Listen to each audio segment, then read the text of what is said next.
Santos, dapat sila mga revolto nga sumala sa mga protestante sa ilang ipagkutlo sa Biblia, bawal man ang revolto. Ngunit tulo ka mga major na mga tirada gamiton sa mga protestante pag-atake sa revolto mga igsoon. Ang Exodo 23 ngadto sa 5 o ang Deuteronomio 4:16-17 o ang Salmo 115:4-8. Mao na ni ang pag-knockdown nila kunuhay about sa revolto. So ang Katoliko nga way naibawan kay musulod lang og simbahan og nay katalagman, makainumdum lang og Ginoo kung nay bagyo, ha, kuha gid diretso. Sigitan lang praise the Lord, hallelujah. Ang iya pagtuo dito sa kaluya, wa maguna-una ang tuyo sa pastor, moro ginang kwarta. Sorry kay pastor minawa.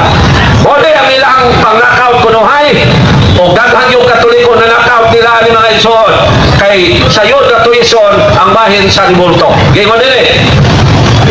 Exodo 23 nato sa 5. Ayaw pagbaton og laing Dios gawas kanako. Ayaw pagbuhat og Dios o larawan sa bisan unsa dito sa langit o dinhi sa yuta o diha sa tubig nga naa ilalom sa yuta.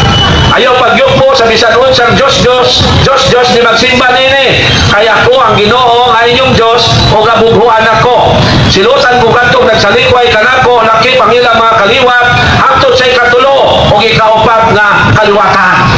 Ila dayong atagan o wrong interpretation. Buingon dayon. Klaro kayo din mga igsoon sa Exodo 23. Ayaw pagbaton og laing Dios gawas kanako. Ayaw pagbuhat og Dios o larawan sa bisan unsa. Ingnon dayon ka. Kanang inyo ang simbahan na nay revolto naa. Unya giingon man na din kanang inyong revolto binuhat man ang tao. Ang Katoliko way bawaan mo yung binuhat. Moingon dayon pastor. So, mo na ang ipasabot din ayaw pagbuhat og Dios o larawan. Nga inyong simbahan ni St. Diyos. Atong ipadayon mga igsoon ang ilang gigamit o sa nato tumagon. Deuteronomio 4:16.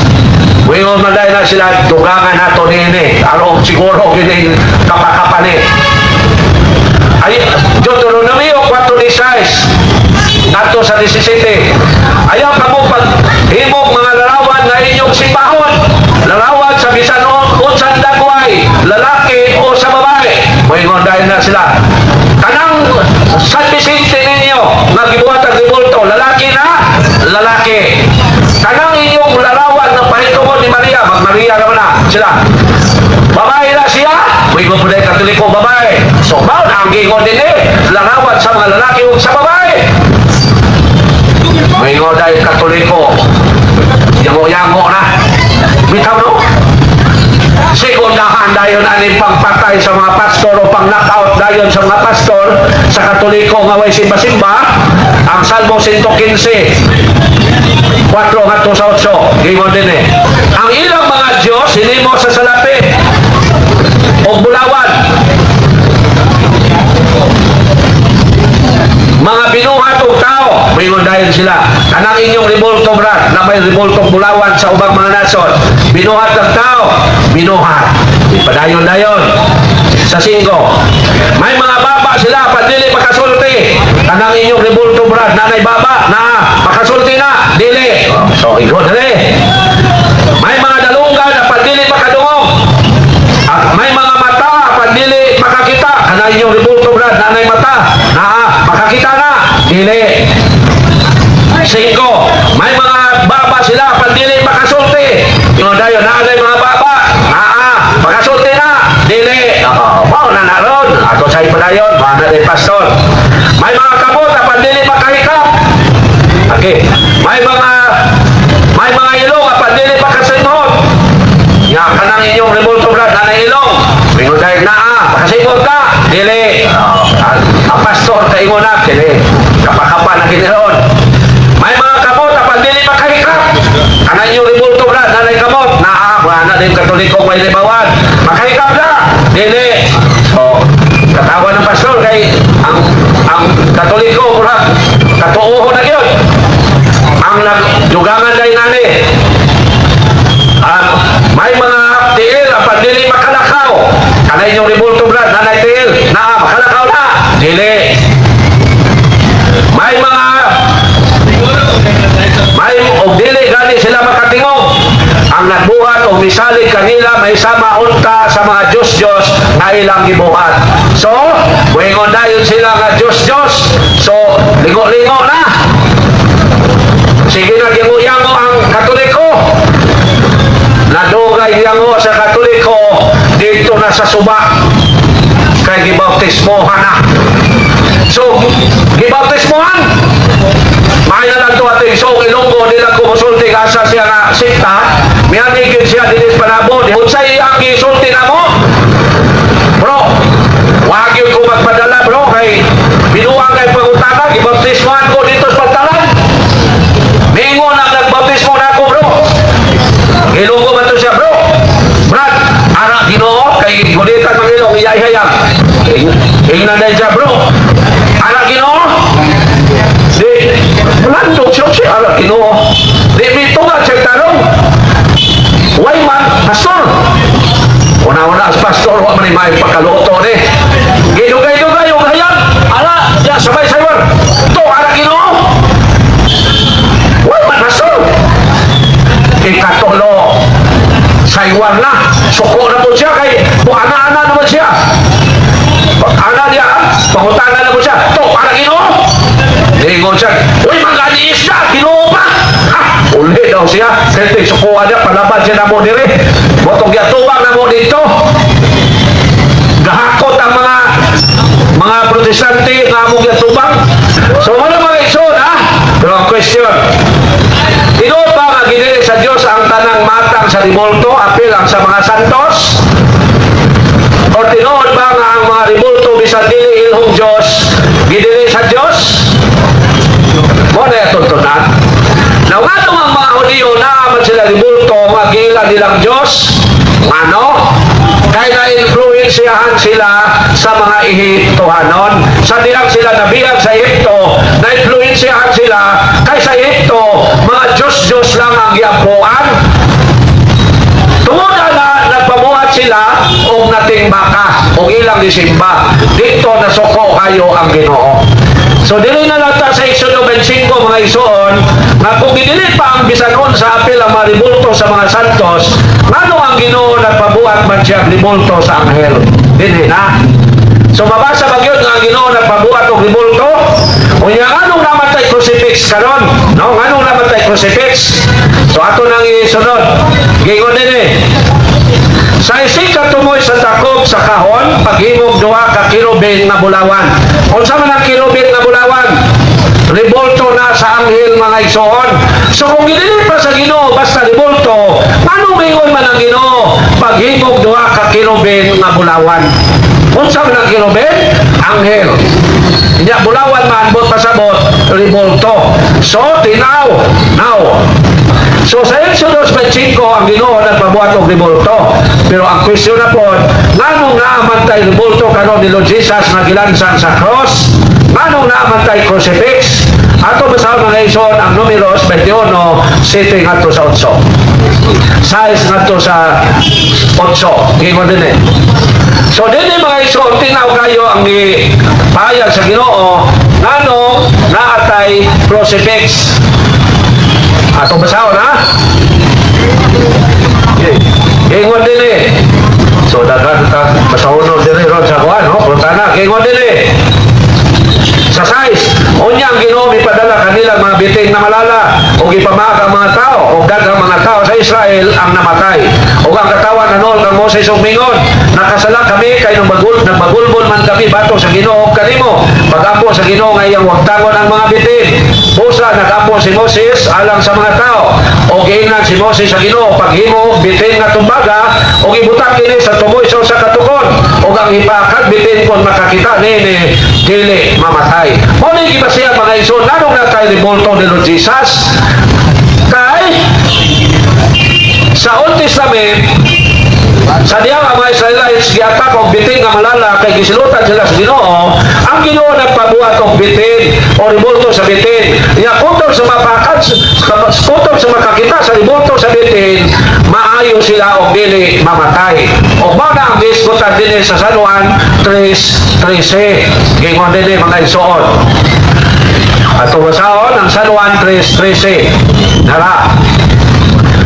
14. Ingon nga giisa ni Moses dito sa kamingawan ang biting nga tumbaga ang magibutang og tukon ang anak sa tao kinanglan nga iisa usab. Now, may suod naala sa ato balibot ang biting nga gibutang og tukon. Asa man karon sa balibot? Naa sa mga butika, tanawos butika, di ba na sila simbol tukon yan ay bitin. Di ba ang ilang baligya makaayo.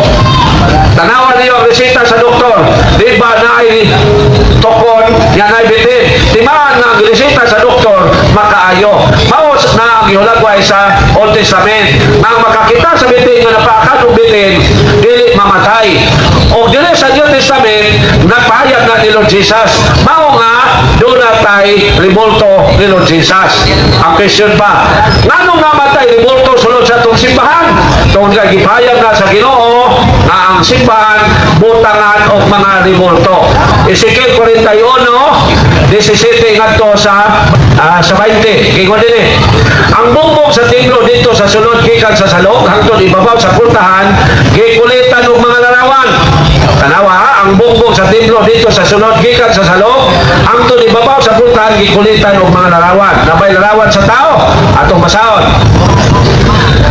Sa mga palmiraw sa mga kirubin, ang hulagway sa palmiraw sa mga kirubin nagulos-ulos. Matag kirubin may duha ka naong, may naong sa tao nga nagatubang sa palmiraw sa usa ka kilid o ang naong sa usa ka leon. Ang leon man ni si Lord Jesus nga nagatubang sa palmiraw sa laing kilid.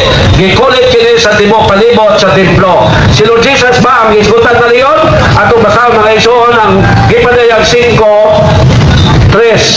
So, lugay na kahit ang wakawali ani, no? So, bayag din yung mga isuon, nga ang leon, mao si Lord Jesus. Ipadayag 5.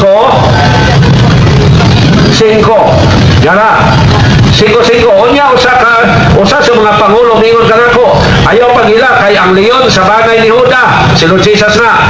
Ang gamanon kaliwat ni David, midaog o makatangtang siya sa 7 kasilyo o makabukad sa linukot na masahon. So, mga isuon ng simbahan, doon ay mga ribulto. Kay, gipayag na nadaan sa Old Testament. Muna, kung dalihon mo sa mga dili katoliko, bahin sa ribulto nga gidili na, ayaw mong tuo, kay naana sa mga kasulatan, nga gitugot sa Ginoo ang ribulto sa mga manaan. Now, so dili sa ta, bubasa sa ta sa atuang mga viewers, no? Okay. Boss, explain po nganong sa pari ka mga yung pasaylo, nganong dili diretso sa Ginoo para okay. So, ayaw lang ng boss, no? Bro na.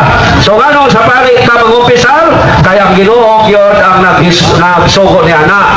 So, kung ayaw tagpasaylo, ato sa pari agi, kaya ang Ginoo mo'y naghatag ni Ana, ang Ginoo mo'y nagtudlo Ana, ano pasaylo ta sa itong mga sala. At basahon na ang Ecclesiastes 5:6 nga sa pari kita musugid sa itong sala. Ayaw itugot ng imo mga pulo makaagin kanimo sa pagpakasala o sa isugid sa pari sa Dios nga dili mo tuyo ang pagbuhat sa imon. Nganong palaguton mo ang kanimo ang Dios, nganong ipaguba mo man kaniya ang imong gihaguan. Ngano tungod kay sa New Testament ang mga pari gatagan sa Dios og gahom sa pagpasaylo og sala. Manang dito ta musugid sa atong mga sala o mga opisyal sa mga pari. Nabana sa Bible? Juan 20:22-23. Kaya mo din eh. Gisulti niya kini, ugo niya, giwipan niya sila, okay na. Dawatan ninyo ang Espiritu Santo. Kung pasayloon ninyo ang mga sala sa mga tao, gipasaylo kini. Kung ang ilang mga sala, dili ninyo pasayloon, dili usap kini, pasayloon. So, klaro mga isuon, nga sa pari, kita musugid sa itong sala, ano makabalot ka, nga gipasaylo ta sa Diyos sa atong mga sala. Ang among pagtawad kang Maria sama lang sa pagtawad sa mga apostoles isip ko sa katao lamang nga gitagan og grasya sa Ginoo kay siya mauman ang ipili sa Ginoo nga manamkon kang Kristo dili kami maoy way tahod kang Maria kay kung naay pagpay katoliko atong panahon na naay nanimba ni Maria o niya mga Hudiyo mato sila mauway simba wa mapuka kasabot o kung say worship, no? So ikaw Syrian, patuon po pag-search sa dictionary unsay meaning sa worship, ang imo ra mang saktan sa worship is adoration. Mo na nakakulang nimo, unang magharap-harap gali ka Katoliko nagtuon, makatawan lang ka. Kay musit sa Google worship meaning. So worship meaning nagpasabot ko ng veneration. Veneration meaning pagtahod sa mga pinili sa Diyos. Ikaw, luoy ka kayo, sorry kayo, Syrian, ha? Pero nang protestante na magbuka, mili naman ang bundok ng bautismo nimo, mga wakay na bawaan.